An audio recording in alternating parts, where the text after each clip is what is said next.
गुठियाले मजा ले लेना, दीदी आईली खिड़की बैठली गुठियाले मजा ले लेना।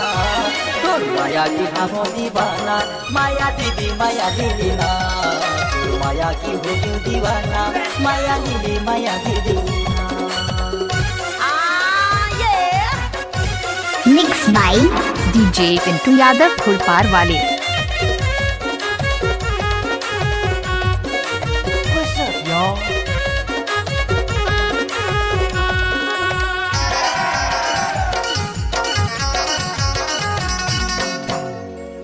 कैसे बताओ डीजे पिंटू मन यादव के जिला कलंगना, खुलपार वाले।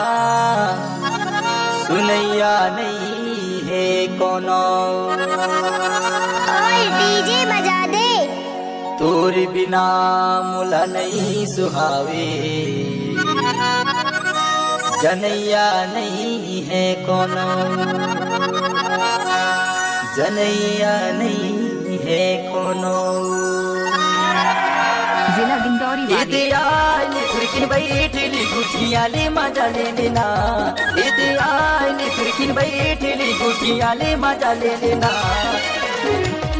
तोर माया की हम दीवाना, माया दीदी माया ले लेना, माया की हो क्यों दीवाना, माया दीदी माया दे देना। तेरा क्या होता है गज्जू?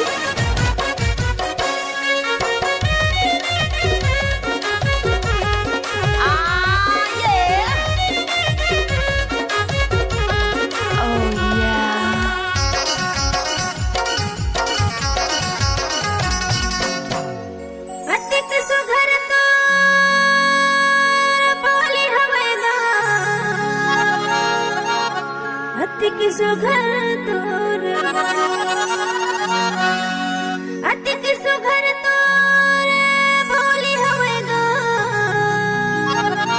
अतिक सुघर तोर बानी डीजे पिंटू यादव जिला डिंडौरी खुलपार वाले।